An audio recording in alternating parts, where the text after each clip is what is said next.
Well, here we are in the auction yard looking at our prize. Don't know what we got here. Poking a pig, pig in the poke. Don't know if we can save it or not. 2002 F150. Kind of looks like it's seen better days, but we'll see. Man made it. Maybe man can fix it.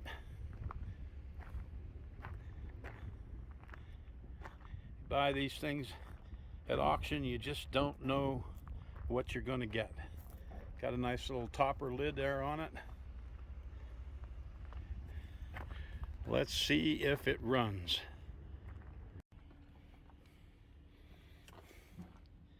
Kind of dirty and dusty inside.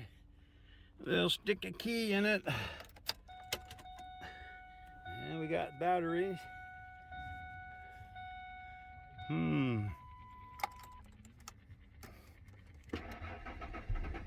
Oh! Well, that's going to need some work.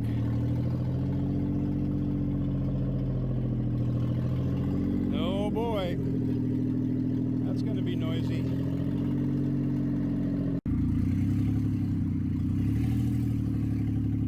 Well, we're rolling in our prize. A little noisy. Got our earmuffs on. But we're rolling.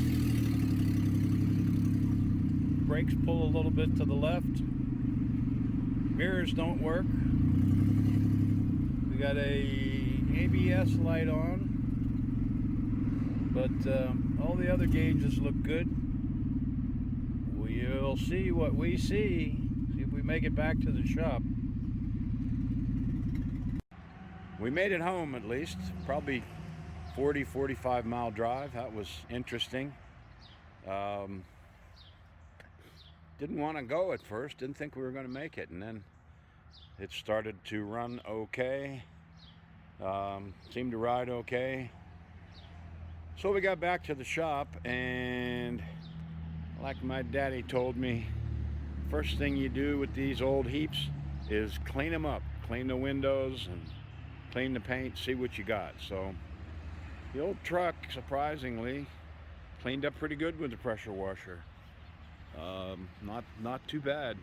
Got to get up there on the roof, couldn't reach that.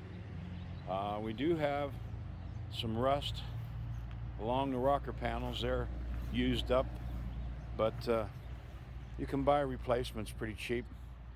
Somebody had a racing stripe or something there along the bottom that's worn off, but really, you know, all things considered, the paint looks pretty good.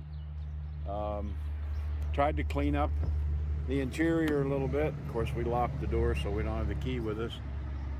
We know that this door here won't open, and that appears to be a function of the cable in there. There's a cable goes to the bottom and a cable goes to the top, and apparently what happens when you slam the door too hard, it knocks the top cable out of its holder, and then you can't open the door. So we'll get after that.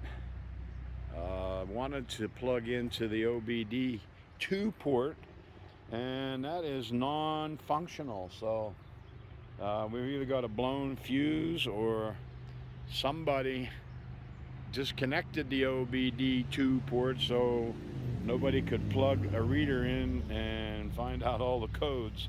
Don't know. We'll get that working. Got our sort of clamshell lid here, and we got a Chevy stick holding it up because the gas shocks are toast.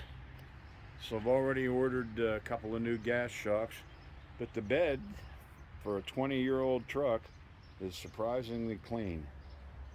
So I've got just started to make a list of little things, glue and weather strip back in place and things like that, and we'll spend some time on this thing, see if we can resurrect it, and then maybe somebody out there needs a good 20-year-old pickup truck with 220,000 miles on it.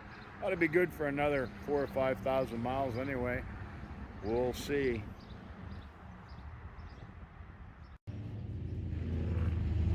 Well, this is just what you don't want to do when you're trying to fix an old clunker, hoopty, whatever you want to call them these days. We got started on one project, and that led to another project, which led to another project.